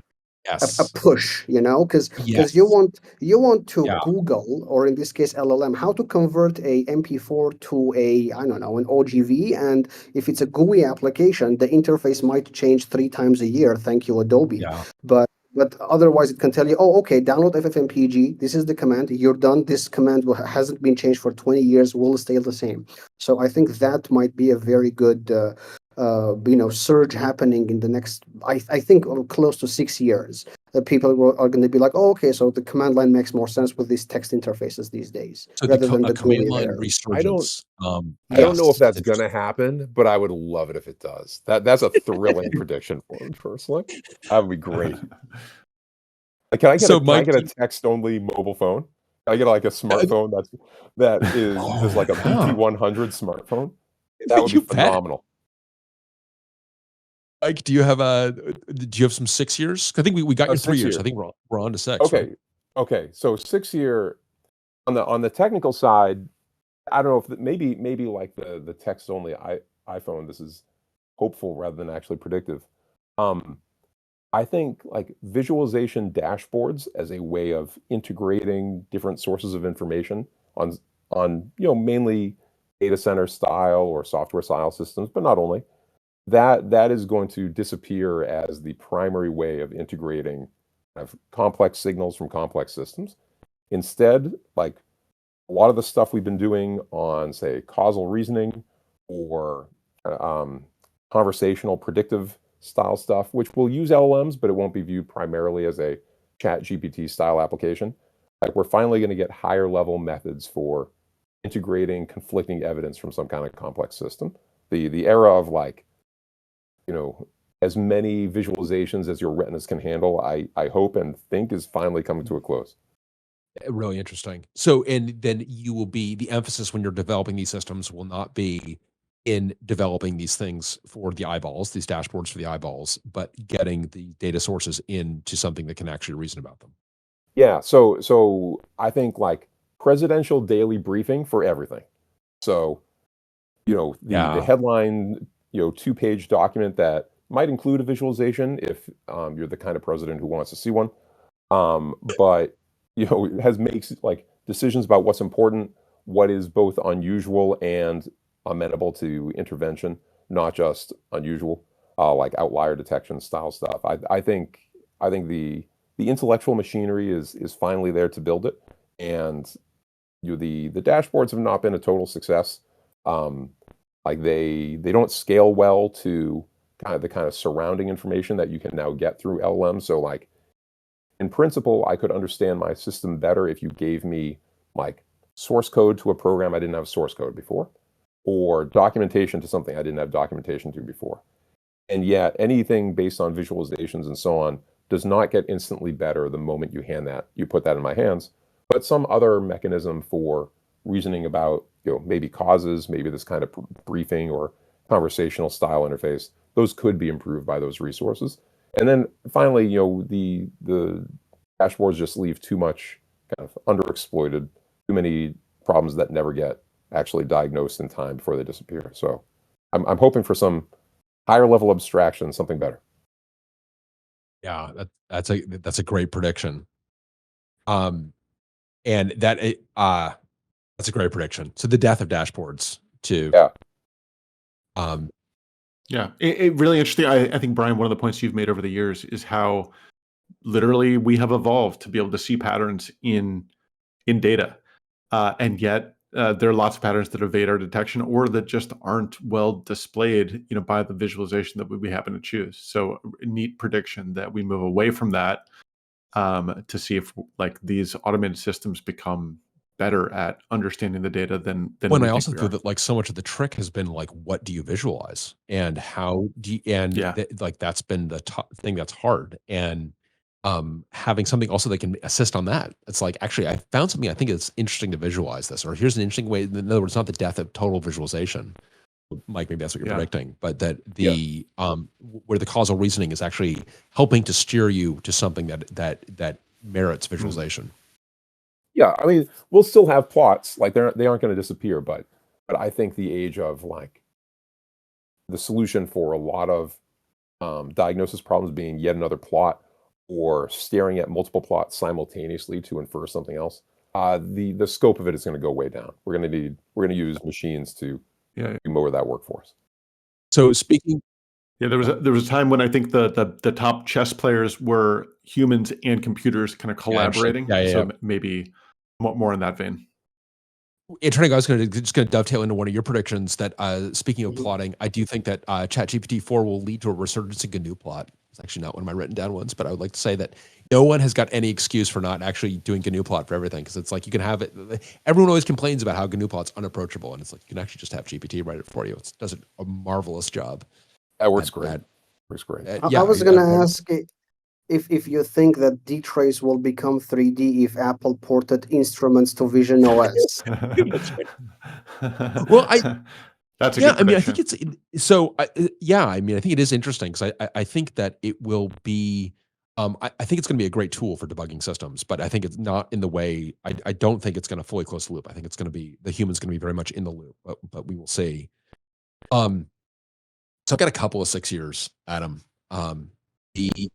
Okay, you get one, and then I'm going to jump in there because I keep on coming up with these downer predictions. Do you have a downer 6 year? Do you want to do? Would you do the downer 6 year?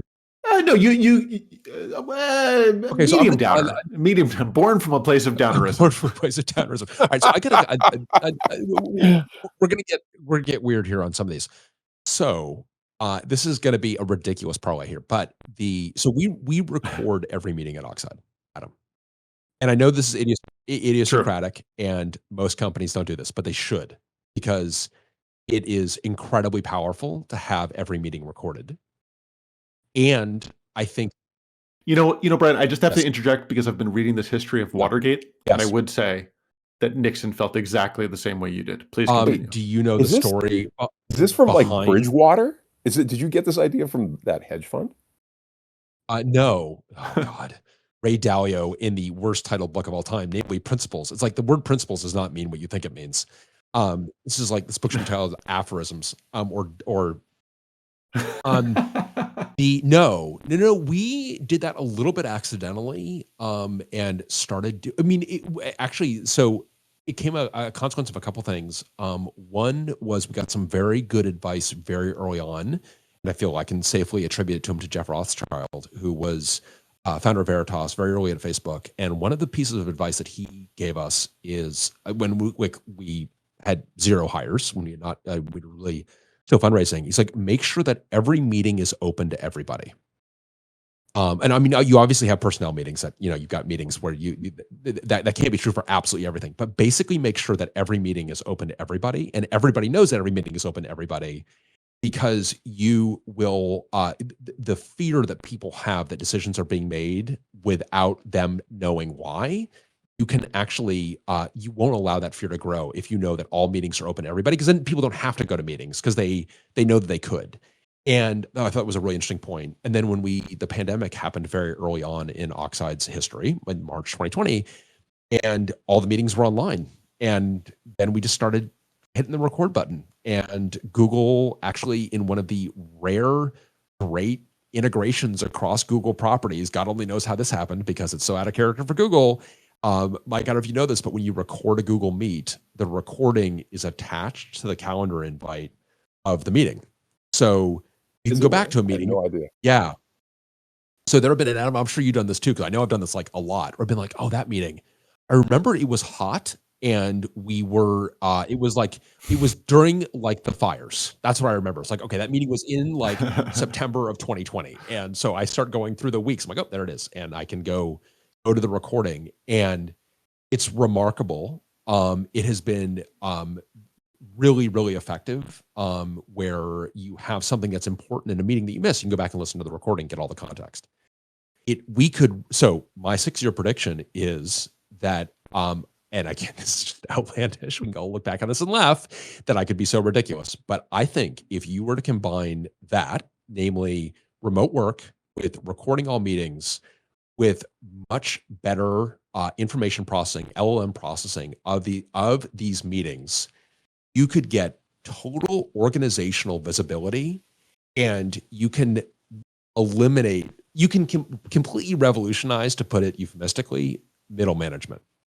And because so much of management is communication, and if you can actually say, here's exactly what's happening in an organization, and you can do it concretely. Adam, don't you think you'd want this today?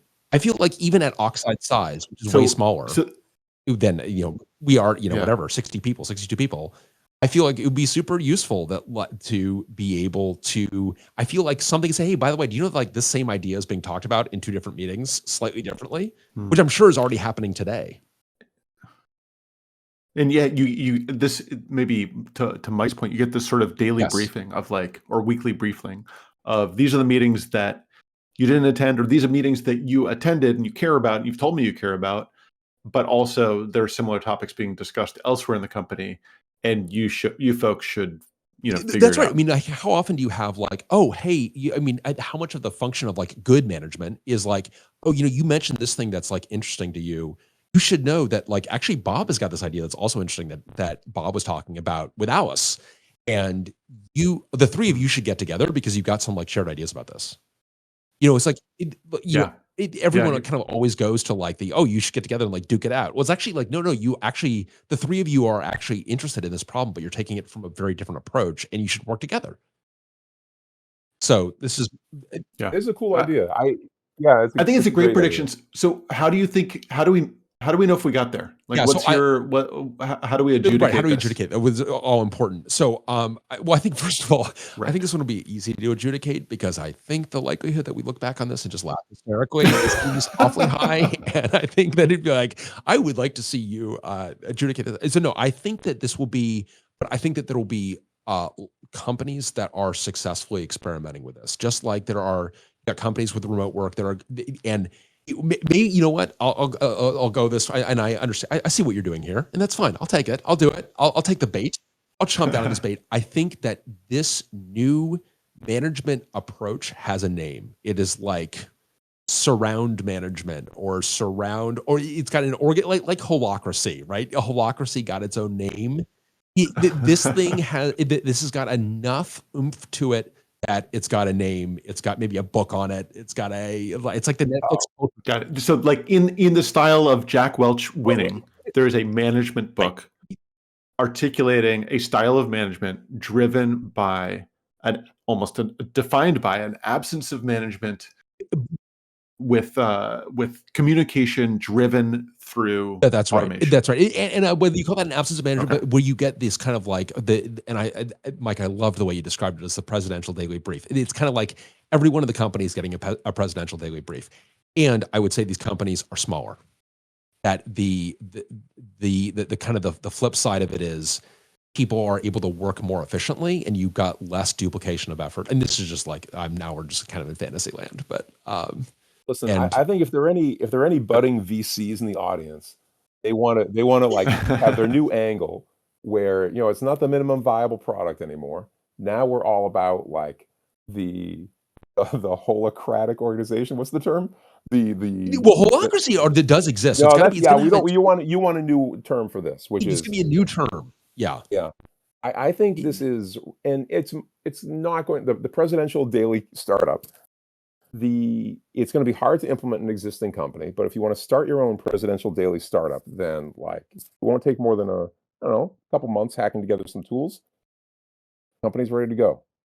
So this is add in the that chat to a very small fundraising round, and you're ready to go start a whole new round of companies. It's going to be great.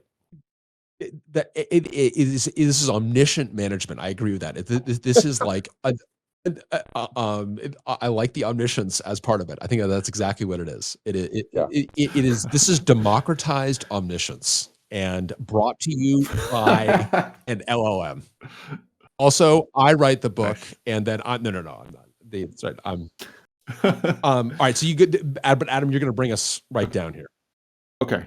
Well, not all the way down, but one up and one down. So I have also become obsessed with TSMC. Have you listened to the Acquired episode on TSMC? It's a little bit old. It's so good. I mean, Acquired is great, but the one on TSMC is Mike, do you amazing. listen to Acquired at all? You would? No, I don't, but it sounds like I should. Acquired is really good, and the Acquired on TSMC is especially good. The ones on NVIDIA are good. They got a little bit heavy towards the end. They love NVIDIA, which is great. But I actually think the TSMC one is better. So I think it's a really Adam. TSMC is a remarkable company. Okay. Yeah.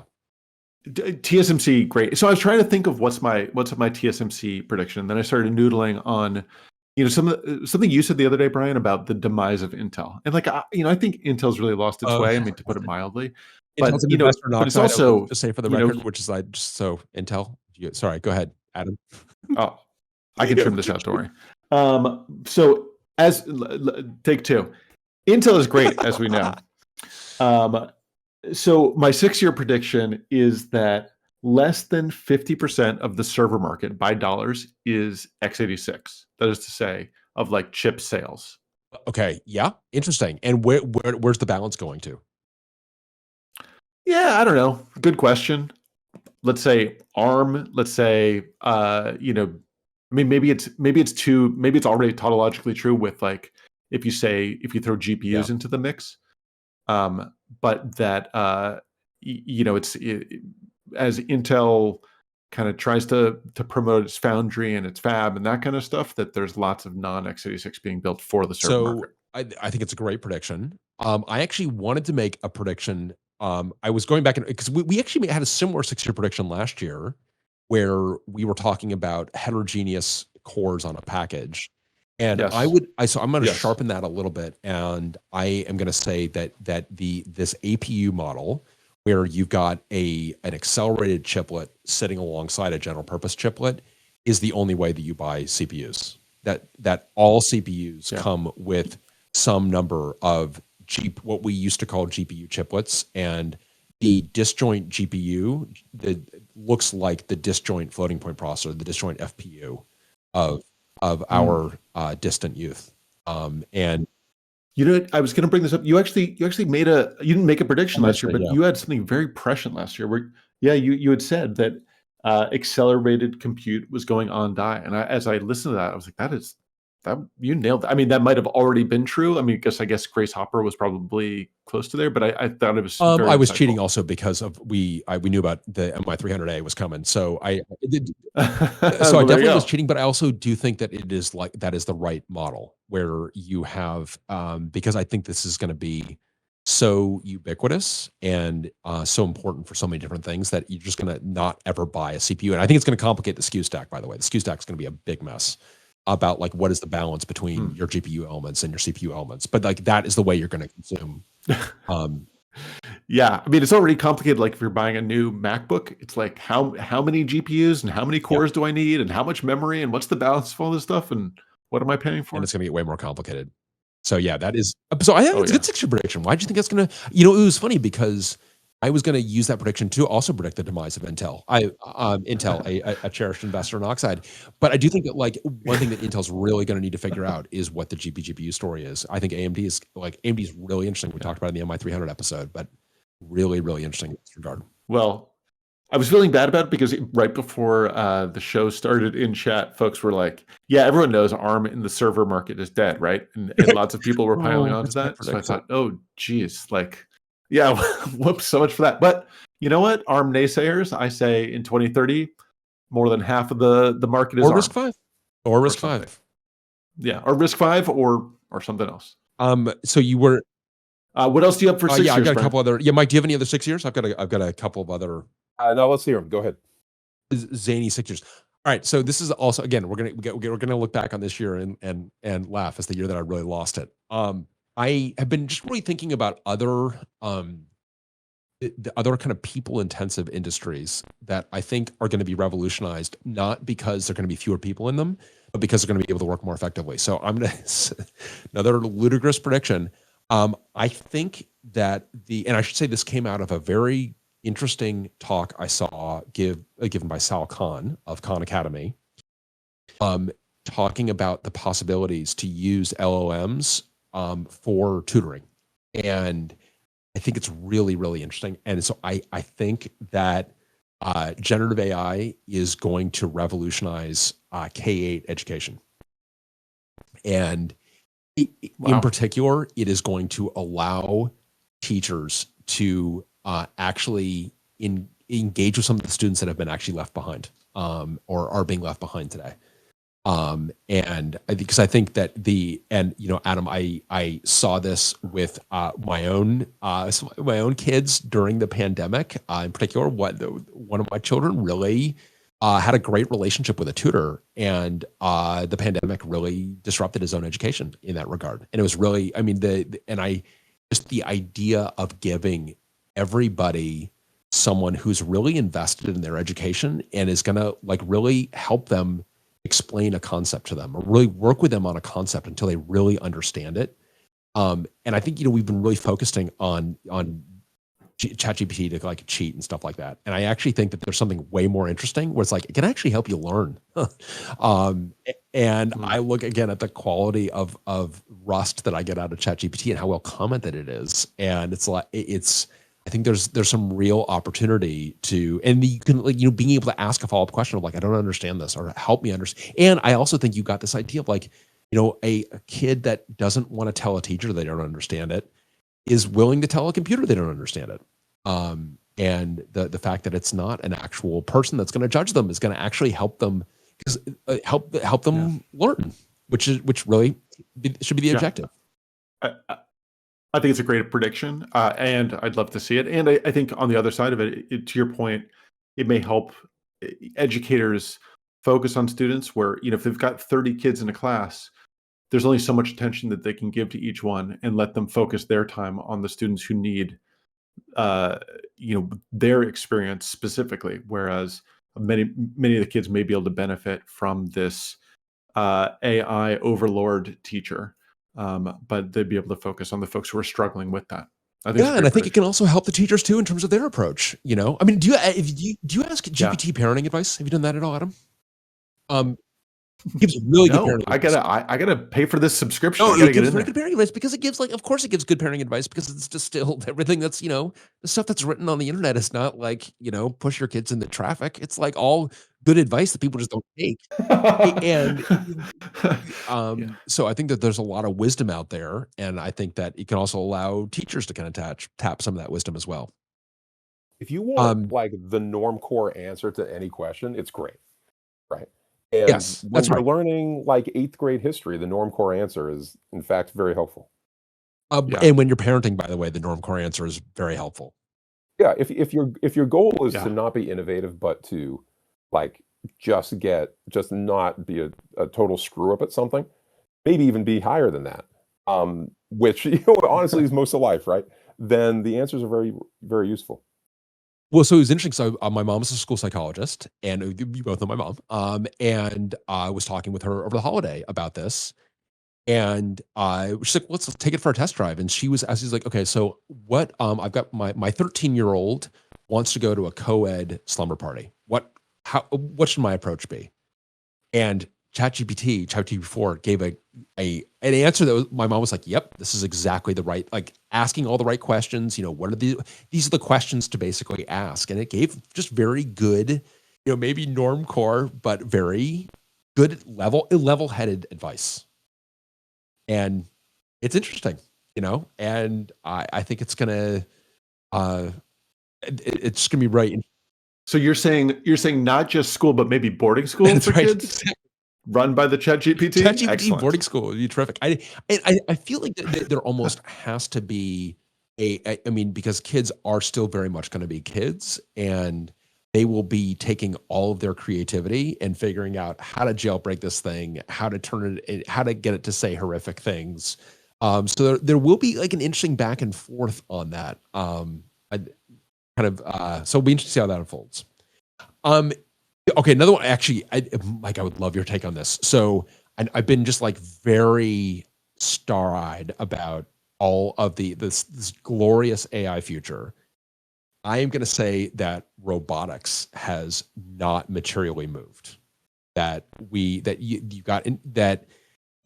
You're still, and I'll make this like very concrete. You're still loading your dishes by hand. You're still cooking by hand. Like the things you're doing domestically, haven't really moved. And that, so like mechanical automation has not progressed past the Roomba. It is not because I don't think that's just totally economically true. Yeah, I mean, you see the like the Boston Dynamics robots and so on, and they're genuinely impressive, but they're not hinged to last, the neural things that people are so thrilled by, right? They're not. I think that's mainly right, but I think the big exception would be perception, like their ability to understand the world is probably substantially better. I used to be, a zillion years ago, I was into robotics. I haven't been for a long time. My understanding of the field is like they have tapped into a lot of the improvements in computer vision that have been enabled partially by the neural stuff. But when it comes to like manipulation and so on, I think you're totally correct. And I think it's also going to be, it's not even going to be that it's impossible, but it's just going to be like, it's just not economic. It's like, I actually don't need a $30,000 machine to make eggs. I'm happy to just like make eggs. And Hasn't we this already been the have. story about McDonald's for a long time, that like there exists somewhere inside McDonald's research labs like a totally automated fast food restaurant, but it's just not economical to deploy? Oh, interesting. Yeah, it would not surprise me at all. And so, yeah, I think that like, and maybe that's a very concrete way to say it, is that I think fast food is, you still have humans in the loop for fast food.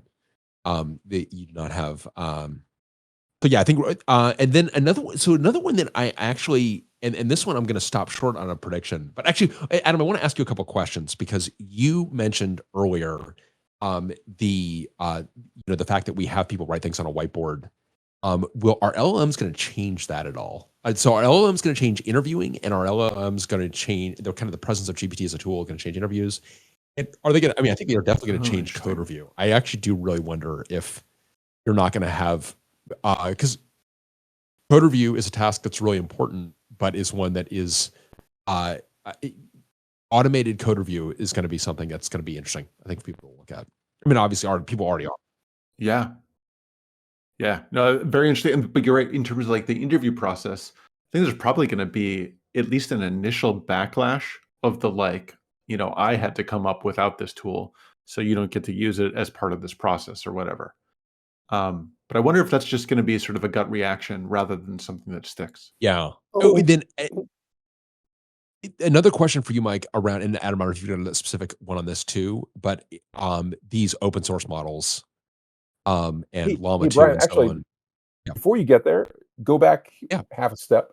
The big exception to what you mentioned is now that I think of it, is obviously drones, where there's been like incredible deployments, right? Totally.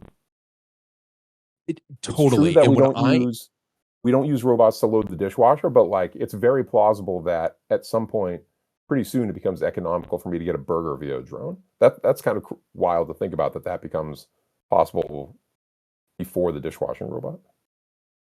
It is wild to think about. So yeah, and I think 6 years ago it would have felt absolutely nuts to predict that. But in 6 years from now, it does not feel total. But that said, a world in which everything is being delivered by drone is going to be very loud, among other things. I feel like, Mike, there's a good prediction to be teased out here. I'm going to go ahead and predict that wealthy enclaves have banned drone deliveries in 6 years, and it's like hugely contentious. I'm just thinking of the gas powered leaf blowers that caused Nextdoor to explode in various neighborhoods. I wish I could have some very spicy take on Nextdoor from 6 years from now, but I don't think I can. I don't have it at hand, and I don't want to freestyle it. But I think, Mike, yeah, I can't remember if I told you this or not. That's a good prediction, and I think like 6 years where, let's say some class of fast food is regularly delivered inside the United States. Like I don't know if a pizza is actually going to fit on a drone. Like there's, in the same way that a pizza used to be the only thing you could get delivered, like you couldn't get French fries delivered, there's probably some kind of food form factor that is ideal for drone delivery. There's going to be at least one class of fast food that gets delivered to your house via drone. That's a better prediction than I had before. Smaller developing countries with a smaller language base, like Armenian, Estonian, who have a couple of million people, have already started pushing from the government much content and finally started digitizing things properly, just in order to get that data fed into an LLM to be used by the public. So like the government here was like, okay, we'll like this chat GPT thing, but does it work on Armenian? 3.5, it was very, very not usable. 4 Right. can finally type properly, but the sentences, kind of make sense. It's not like you can't even use it to translate, similar to Google Translate, but it can write some things. It sometimes misses the word coffee for pink for some reason. I don't know why. But now the government's like, okay, can we digitize all of these, 2,000 years of archives of our culture, make it public so an LLM can learn based on that? Maybe we can even, just like, old programming languages becoming more popular now, maybe even the smaller languages can be easy to learn thanks to an LLM, and hopefully governments or people pushing that content to be available to these companies and projects. So I think that might also be a very interesting push to more, digital publishing by smaller countries, even pushing their limits as much as they can. It's really interesting. And so do you think that because you're in Armenia, but we're having this conversation in English. English is has become the lingua franca of high tech. Do you think that will begin to become less necessary, where it's like actually because you'll be able to, Armenians will be able to work in Armenian and have that be translated? Or are we going to live in that kind of a sci-fi future? Or absolutely. In other words, yeah, interesting. I did not even consider that. So one of my students, I teach a boot camp, asked a Unix question to the system, FreeBSD stuff, and like he got the output in English, but he doesn't understand it. So obviously his first solution was to put this into Google Translate. I mean, Armenia is post-Soviet, so he was like, "Can you translate this to Russian?" And the things that he couldn't understand in English, now he can understand in Russian. So obviously, if Armenian even gets better, a lot of younger people who don't know English necessarily might get into tech or other educational fields like physics, for example, in much earlier age because of the availability of the content. That's a very good point that I haven't considered, although I have seen every day with my boot camp. Yeah, they do that almost every day. Which is like, I just think that there are going to be so many positive ramifications of all this stuff. And I know, so I actually, on that note, Mike, when you and I were talking earlier about the prospects of 1, 3, and 6 year predictions, you did have 1 6-year prediction that I feel we've got to get on the recording here. Oh yeah, I'm sorry, I didn't do this one. Yeah, okay, so I want to phrase this one carefully. So, when you talk about all the discussion of AI and so on, you had mentioned the AI doomers earlier, Brian, which I agree with you. I hope your 1 year prediction comes true and that people are no longer worried about the Terminator taking over.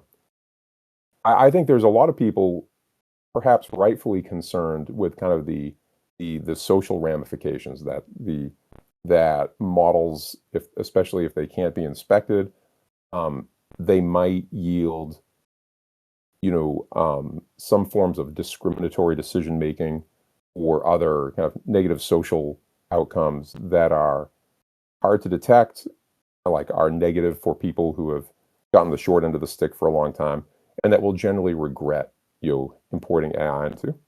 And I don't know if this is a prediction, but let's call it a possible path for 6 years from now. I think there's a vision in which, at least for some forms of discrimination, AI comes to be viewed as actually a positive thing, insofar as it allows you to reduce the amount of discretion in people's heads and make certain kinds of decision making like more regularized and predictable. And so if there's a class of person or professional role in which you think some amount of discretion today has to be granted and they're misusing it, maybe they don't even realize they're misusing it, but you can look at the data after the fact and say, yeah, people with certain backgrounds are getting mistreated. If you outsource that to some kind of computational process, it doesn't guarantee that it'll be a decision process you agree with, but it does let you debug it, engineer it, and make it replicable. So I think there's a path by which increasingly automated decision making is viewed, in that sense at least, as a more just outcome, or at least an element of like a more just future. Which I think is that's really interesting, Mike. I'm thinking about, like, for example, promotions at companies. And it sort of mixes your previous prediction a little bit, in that folks look at data and they kind of squint at it, but they come with all their biases, all our biases. And so maybe a way of providing a gut check or a validation of some of the data to see if you're behaving in equitable ways. I think it's really interesting. It is at least plausible, right? It's possible. I think that's part of what makes this so interesting, is that there's a whole world of possibility out there, and I feel like, we've been, as humans are wont to do, we've been focusing on some of the darker outcomes without actually, which is not to say that those should be ignored or the risks should be minimized, but there's some real positives, deep positives that could be really world changing in a bunch of different dimensions. I think that's a great one. Now if you want to look at the dark side of things, you could say, like, it only works by reducing the amount of discretion that individual people have, right? Like, only by bolting you to the hive mind ever closer does that positive future come to pass. And so let's just say it's going to be a mixed bag. Well, I totally, and hey, look, in my future of democratized omniscience, it requires you to pass through the police state in which all conversations are recorded. So there's obviously peril in all of this stuff, and a great possibility for abuse and misuse, but there's also great possibility for truly delightful things, and I even I guess I'm bullish on humanity in that, I think we generally figure out ways to make these things work in ways that are pretty good. And so I think we can do it. Mike, this has been great. I know it's late there, and this episode always runs long, but we really, really appreciate your perspective, and you're taking us on your glimpse into the future. I think we got a lot of good predictions. Folks have been putting good predictions in the chat. Please continue to do that. Leave the chat open for a little bit here so folks can drop their predictions in there. You can get them down. Looking forward to, I guess Adam will be looking back on this year being like, wait, was that the year that Cantrell just lost his mind? And just